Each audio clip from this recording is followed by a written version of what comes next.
अब second chapter चरक संहिता का सूत्र स्थान का द्वितीय अध्याय अपामार्ग तंडुली अध्याय। ठीक है, नाम याद रखना है चैप्टर का। उसके बाद चूँकि यह अपामार्ग से स्टार्ट किया गया है, इसीलिए इस चैप्टर का नाम अपामार्ग तंडुली अध्याय है, ये दिया गया है। यहाँ पे ये हमें प्रिपेयर करना है पंचकर्मार्थ द्रव्य संग्रह। ये रेफरेंस के लिए पूछा जाता है कि पंचकर्मार्थ द्रव्य संग्रह को किस अध्याय में बताया गया है, तो सूत्रस्थान द्वितीय अध्याय अपमार्ग तंडुलीय में बताया गया है। उसके बाद इसका सीक्वेंस भी इंपॉर्टेंट है कि सबसे पहले इन्होंने शिरोविरेचन द्रव्यों का वर्णन किया है। उसके बाद इन्होंने वमन द्रव्य और के प्रयोगों का वर्णन किया है। फिर उसके बाद विरेचन के बारे में बताया है, देन आस्थापन एंड देन अनुवासन। ये इन्होंने पूरा इस तरीके से 5 चीज़ों को बताया। अब इसमें इंपॉर्टेंट पॉइंट देख लेते हैं। तो सबसे पहले सीक्वेंस जरूर याद करना है। सबसे पहले शीर्ष विरेचन, फिर वमन, फिर विरेचन, फिर आस्थापन और फिर अनुवासन। ठीक है, उसके बाद इसमें इंपॉर्टेंट पॉइंट्स में हमें क्या याद रखना है कि शीर्ष विरेचन को ही सबसे पहले क्यों डिस्क्राइब किया गया है। तो हमें याद रखना है कि यहाँ पे हम अंडरलाइन कर लें, विमर्श में पंचकर्म में वम विरेचन समान होने पर भी शिरोविरेचन का पहले वर्णन का कारण ये हो सकता है कि सिर सभी इंद्रियों में प्रधान कहा गया है। ये श्लोक प्रिपेयर कर लो। यदुतमांगमंगानाम शिरस्तदपिते अर्थात सिर को शरीर का मूल माना गया है। तो जिस प्रकार मूल के स्वस्थ रहने पर वृक्ष स्वस्थ रहता है, वैसे सिरा स्वरूप मूल के स्वस्थ रहने से शरीर स्वस्थ रहता है। तो इसीलिए हो सकता है इन्होंने शिरोविरेचन को सबसे पहले बताया गया है। और शिरोविरेचन में भी एक पॉइंट अंडरलाइन कर लो कि शिरोविरेचन में प्रधान अपामार्ग ही बताया गया, प्रत्येक पुष्पी शिरोविरेचना नाम। ये सूत्र अध्याय 25 चरक चैप्टर का बताया गया है। तो इसीलिए इन्होंने हो सकता है कि प्रत्येक पुष्पी अर्थात अपामार्ग को ही सबसे पहले डिस्क्राइब किया है। उसके बाद नेक्स्ट आए वमन में मदन फल का डिस्क्रिप्शन किया गया। बाकी बहुत सारी औषधियों का डिस्क्रिप्शन किया गया है, इसको पढ़ने की कोई बहुत ज़रूरत नहीं है। विमर्श इसका इंपॉर्टेंट है, विमर्श में प्रिपेयर कर लो। मदन फल वमन द्रव्यों में श्रेष्ठ कहा गया है। वमन द्रव्येषु मदन फलानि श्रेष्ठतमान्याश्चक्षते अन्य अपायित्वत्। चरक कल्प अध्याय प्रथम चैप्टर में ये बात बताई गई है। उसके बाद वमित उद्धृत कफ को या कफ स्थान में आए हुए पित्त को या आमाशय से स्थित सभी रोगों में कफ को निकालने में सर्वोत्तम बताया गया वमन। ठीक है, ये चिकित्सा अध्याय 3 में बताया जाएगा। कफ प्रधान उत्कृष्टता, ये श्लोक सिर्फ रेफरेंस के लिए इसको प्रिपेयर कर सकते हो कि ये चिकित्सा अध्याय चरक चिकित्सा अध्याय 3 में ये श्लोक बताया गया है। ठीक है, उसके बाद ये इसकी सिर्फ रीडिंग लगा लेना पूरे पैराग्राफ की। ये जो पूरा दिया हुआ है इतना, इसकी सिर्फ रीडिंग लगानी है। ठीक है, उसके बाद नेक्स्ट आ जाओ। उसके बाद नेक्स्ट आता है ये वाग्भट ने एला के डिस्क्रिप्शन में ये बात कही है। वाग्भट ने एला की गणना यहाँ पर जो है वो इन्होंने इन सब तत्वों के कारण कुछ लोग वमनार्थ एला की पत्तियों का प्रयोग करते हैं। वाग्भट सूत्र अध्याय में ये बात कही गई है, बहुत इंपॉर्टेंट नहीं है। उसके बाद नेक्स्ट आते हैं विरेचन द्रव्य। विरेचन द्रव्य में सबसे पहले तीव्रता का वर्णन किया गया है। त्रिवृत मूल सभी विरेचन द्रव्यों में श्रेष्ठ माना गया है। यथा विरेचने त्रिवृत मूलम श्रेष्ठा माहु मनीषिणः। कल्प अध्याय 7वें में बात ये बताई गई है। गंगाधर और चक्रपाणि ने छीरणी से दूधिया का ग्रहण किया है। इसको पॉइंट को लर्न कर लेना। ठीक है, गंगाधर और चक्रपाणि ने छीरणी से दूधिया का ग्रहण किया है, लेकिन आजकल व्यवहार में छीरणी से स्वर्ण छीरणी का ग्रहण किया जा रहा है। इसको अंडरलाइन कर लो। ठीक है, उसके बाद नेक्स्ट आओ स्थापन वस्ती। स्थापन वस्ती में वही पाटला से शुरू किया गया है। ठीक है, पाटला से और अनुवासन वस्ती में इन्हीं औषधि द्रव्यों से वातनाशक अनुवासन वस्ती की भी कल्पना करनी चाहिए, दोनों में कॉमन बताया गया है। ठीक, बस उसके बाद आओ अब पूर्व कर्म। ठीक है, तो दोषों के उत्कृष्ट होने पर पहले स्नेहन स्वेदन कराकर मात्रा काल का विचार करते हुए चिकित्सक को पंचकर्म का प्रयोग करना चाहिए। ये श्लोक रेफरेंस के लिए प्रिपेयर कर लो। दूसरे अध्याय में ये श्लोक दिया गया है कि तानुपस्थिति दोषाणाम स्नेह स्वेद उपपादने पंचकर्माणि कुर्वीत मात्रा अर्थात मात्रा काल का विचार करके ही पंचकर्म करना चाहिए। ठीक है, उसके बाद नेक्स्ट आते हैं ये युक्ति का महत्व। मात्रा काला शय युक्ति सिद्धि युक्त प्रतिष्ठिता तिष्ठत उपरि युक्तिज्ञो द्रव्य ज्ञान बताम सदा। बहुत इंपॉर्टेंट है, ये भी आपको रेफरेंस के लिए प्रिपेयर करना है। ठीक है, किसी भी औषधि की युक्ति उसकी मात्रा और काल पर निर्भर करती है और युक्ति में सिद्धि प्रतिष्ठित होती है। अर्थात युक्ति से अगर चिकित्सा की गई है तो वो प्रतिष्ठा देने वाली होती है। द्रव्य का ज्ञान रखने वाले वैद्य से युक्ति को जानने वाला वैद्य हमेशा श्रेष्ठ होता है। इसमें दोनों पॉइंट्स आ सकते हैं। ये पहली लाइन भी अलग से पूछी जा सकती है और ये सेकंड लाइन भी अलग से रेफरेंस के लिए पूछी जा सकती है। ठीक है, उसके बाद हम नेक्स्ट आते हैं 28 वाक्यों का वर्णन। ये भी डिस्क्रिप्शन बहुत इंपॉर्टेंट है, ये रेफरेंस के लिए आपको प्रिपेयर करना है कि रेफरेंस जो है वो द्वितीय अध्याय में 28 वाक्यों का वर्णन, यहाँ पे संख्या भी पूछी जा सकती है, ठीक है, और ये वाक्यों का डिस्क्रिप्शन कहाँ आया है ये भी पूछा जा सकता है।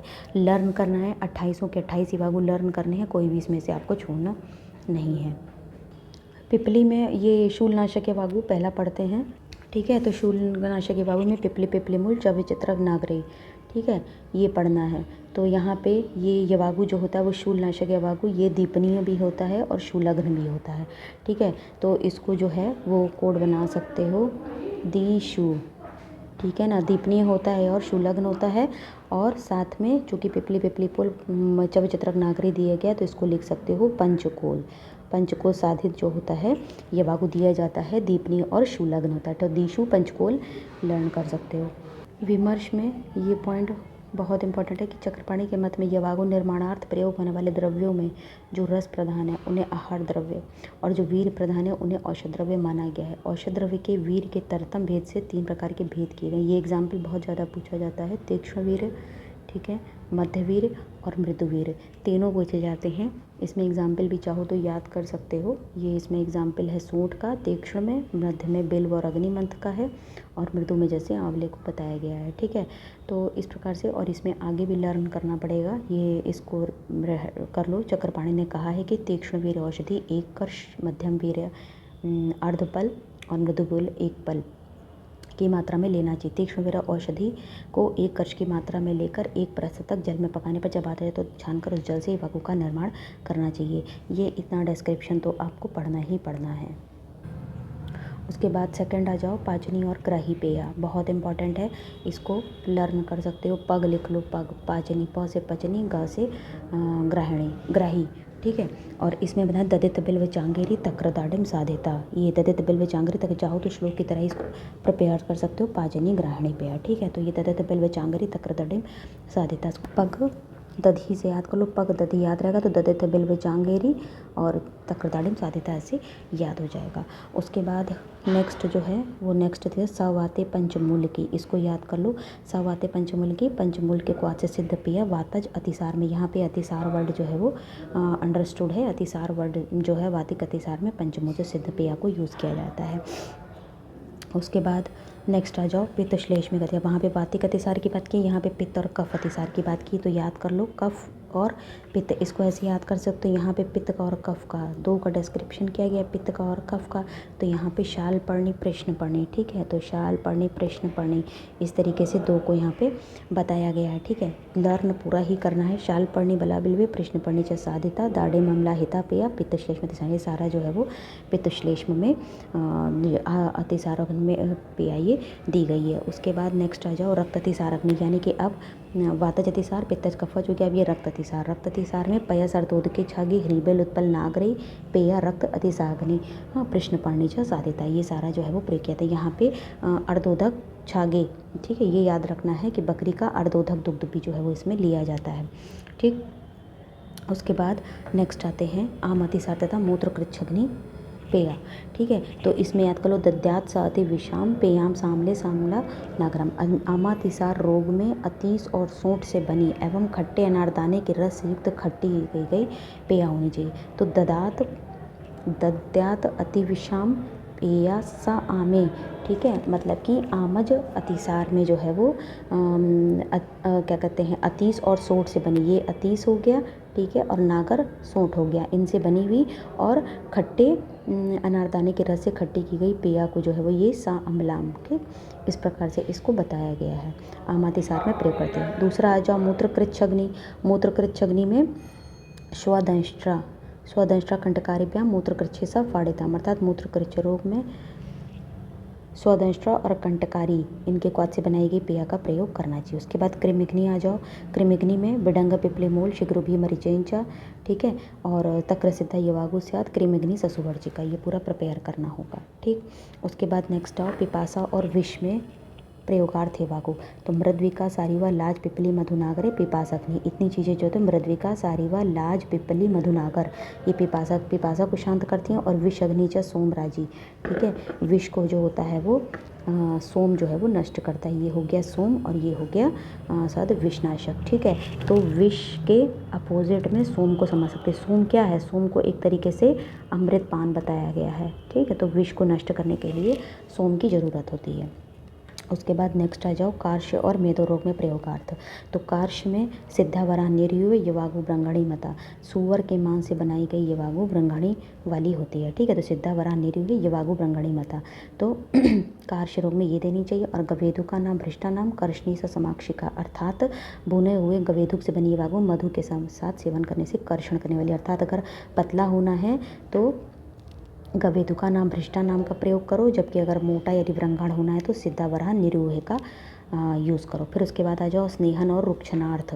ठीक है, स्नेहन के लिए और रुक्षण के लिए क्या चाहिए? तो स्नेहन के लिए सर्पिष्मतिम बहुतिला स्नेहिनी लवणान्विता।